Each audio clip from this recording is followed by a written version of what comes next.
de sus últimos estudios reconoce al Estado ecuatoriano entre los más eficientes, con un 64% de aprobación. En términos numéricos, lo que se podría destacar es de que el proceso de transformación estructural que ha tenido Ecuador a través de su nueva constitución y todos los cambios normativos, legales que han tenido, se ha producido un mejoramiento de la percepción que tiene la gente de que el gobierno trabaja para la mayoría.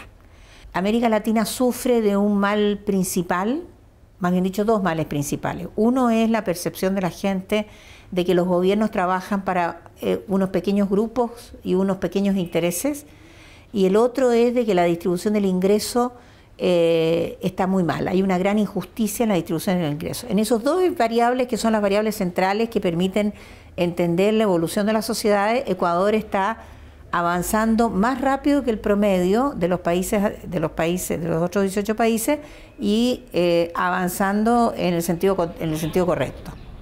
La Comisión Económica para América Latina, CEPAL, forma parte de las Naciones Unidas. Tiene su sede en Chile y se creó para contribuir al desarrollo de América Latina, las relaciones entre sus países y demás naciones del mundo, entre quienes impulsa la integración y cooperación mutua. Anualmente, la CEPAL difunde una lista de 20 países según su crecimiento. Ahí, Ecuador será el tercero. Bueno, en primer lugar hay que destacar algo muy importante, y es que los niveles de endeudamiento del Ecuador han alcanzado los menores niveles históricos. Ecuador en este momento tiene un nivel de endeudamiento externo de 22.2%, que es el nivel más bajo de la historia del Ecuador. El Ecuador creció 8% el año pasado, 2011, este año va a seguir con un crecimiento importante, y creo que uno de los grandes dinamismos que ha tenido el Ecuador ha estado fundamentalmente en la inversión pública, que lo que hace al final de cuentas es promover una mayor igualdad en la sociedad. Los fines de semana y los días festivos, siempre por la noche, miles de colombianos siguen la transmisión de Noticias 1. Comparar el estado de las carreteras de Nariño, al sur de Colombia, con las de su vecino Ecuador fue una de las noticias que produjo este equipo colombiano. Una vez se pasa Pasto, para llegar a Ecuador se debe tomar de nuevo la llamada vía panamericana, que pasa por la propia capital de Nariño, y aunque ustedes no lo crean, es esta. Para esto, el equipo periodístico colombiano viajó desde Bogotá hacia Quito. En ese objetivo usó la vía panamericana, una de las más antiguas carreteras concebida hace 83 años para unir las Américas entre Alaska y Argentina. Poca velocidad y pasos totalmente destruidos. En Rumichaca, el viejo puente fronterizo despide los caminos de Nariño y nos adentra en Ecuador. Y en Tulcán, el primer pueblo ecuatoriano, ya se nota la diferencia. La carretera ya es del doble de ancho, y mientras más se avanza hacia el sur, las vallas anuncian la llegada del progreso. El cambio se nota desde la calidad del asfalto y la profundidad de las cunetas. 2 horas más de camino nos situaron en Ibarra. Aquí las carreteras ya tienen 6 carriles. El desarrollo vial, apenas a 2 horas de la frontera con Nariño, es notorio. Cuando nosotros nos hacemos este periplo, metidos dentro de un carro y dentro de una camioneta por 8 horas viajando por las carreteras de Colombia, unas carreteras panamericanas, en donde se supone que las condiciones deberían ser aptas para el transporte de carga, importaciones y exportaciones, y usted ve que andando en un coche detrás de un camión puede demorarse perfectamente 25 minutos porque no lo puede rebasar, dado que el ancho de la carretera no se lo permite. Y luego llega a Ecuador y apenas ha pasado 1 hora y 45 minutos, usted encuentra 6 carriles de vía, usted evidencia el atraso. Se evidencia que el progreso sí puede llegar y sí puede existir, como está puesto ahí. Ese es el panorama de la vía.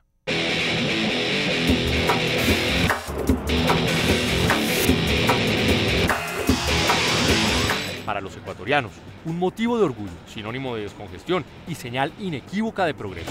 Cuando usted mira el desarrollo de la infraestructura que hay, por lo menos en carreteras, que fue de la que nosotros mismos fuimos testigos, sin lugar a dudas, pues usted se da cuenta que Ecuador nos lleva ventaja y Colombia se queda 30 años abajo. Independientemente de razones políticas de cualquiera de los bandos de los que usted venga, cuando usted ve eso, usted ve progreso. Y usted ve que realmente hay maneras de trabajar y hechos que mostrar cuando se trabaja. Cuando usted le muestra a la gente y le pone una carretera, usted no tiene cómo discutir ese progreso. Nueva York es la sede de la Asociación Estadounidense de Operadores Turísticos, para quienes Ecuador, por su diversidad y atributos culturales, se revela como uno de los mejores destinos a descubrir, antes incluso que México, Panamá, España y Nueva Zelanda. Today, we're always looking for the next most popular place to visit. But certainly Ecuador is one of those that our members really believe have the potential to become a major player in the global business of travel. So our members, slowly over time have been picking up on the consumer interest that they're hearing here in the States, as well as the profile and the image of Ecuador that continues to be elevated. So all of these factors, as they come together, pretty much proclaim that Ecuador is a country to be reckoned with, and one that is really emerging in the global travel industry. The image of Ecuador, the awareness of Ecuador, I think that's where you see changes taking place. Acceder y desarrollar software libre es un concepto vanguardista, generoso e inclusivo. Contrariamente a lo que se cree, la escena del software libre no está en su gratuidad, sino en la libertad para usarlo, copiarlo, compartirlo y modificarlo. En Málaga, España, está Iniciativa Focus, una organización creada en 2011 para promover el conocimiento libre. En este objetivo apoyan a gobiernos a los que orientan en sus políticas tecnológicas. El software libre no es solo un concepto tecnológico, es un concepto social. La apuesta de un gobierno por el software libre significa apostar por su ciudadanía, significa apostar por sus empresas y significa apostar, como bien decía el presidente Correa, por soberanía tecnológica, por independencia tecnológica.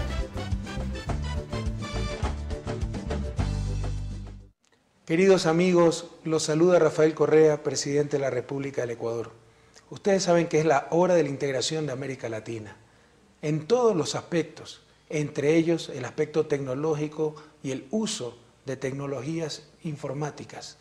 Por eso es necesario que todos adoptemos, tanto a nivel público cuanto a nivel privado, el software libre.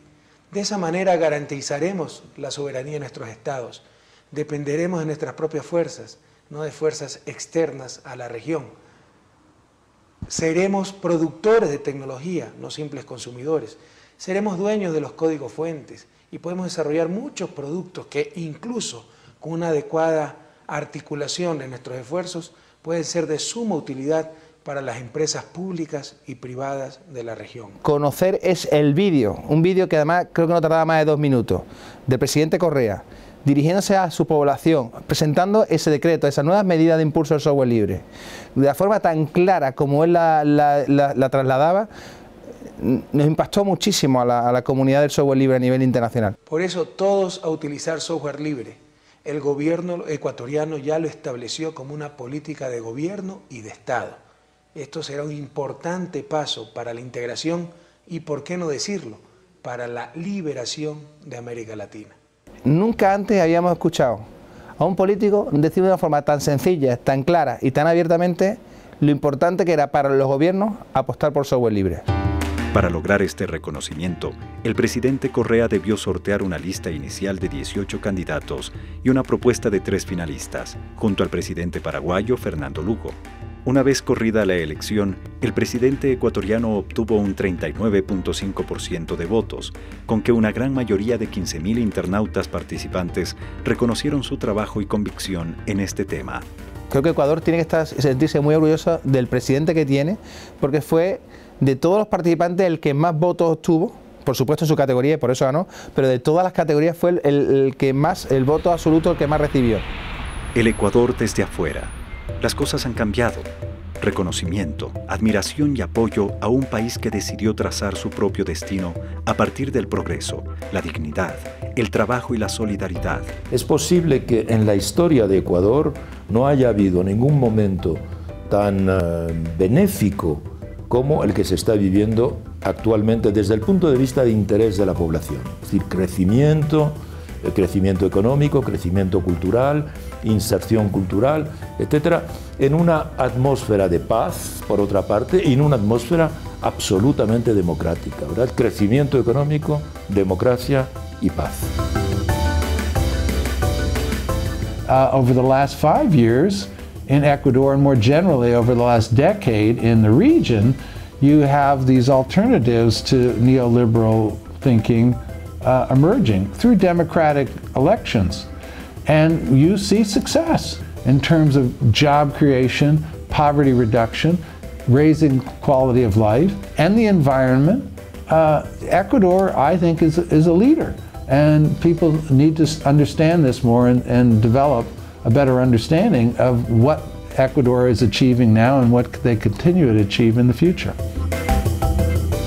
No, yo pienso que Ecuador empezó una revolución ciudadana tal vez un poco anticipada de un proceso de una revolución planetaria. Lo que estamos viviendo es un fenómeno global, donde los ciudadanos buscan de verdad valores fundamentales, vida digna, y no se rehúnen a estos modelos individualistas neoliberales. Tal vez la diferencia es que Ecuador empezó ese proceso con un poco de anticipación.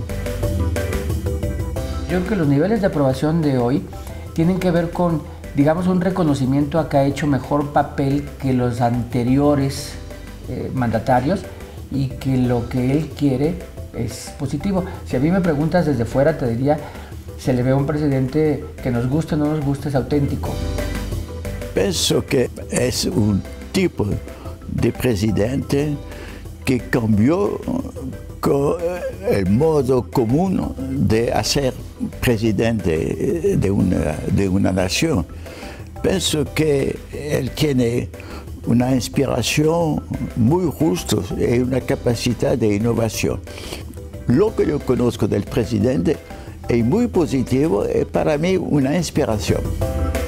Yo diría que Ecuador está dando un ejemplo de una batalla total en la que la dimensión ecológica, la dimensión social, la dimensión política, la dimensión económica y la dimensión mediática están absolutamente articulados en un proyecto que efectivamente es revolucionario, en el sentido de que se trata de poner a Ecuador de pie. Ha estado un poco de cabeza y ahora se trata de ponerlo de pie, y ponerlo de pie dándole precisamente a los ciudadanos la posibilidad por fin de acceder a una dignidad que merecen.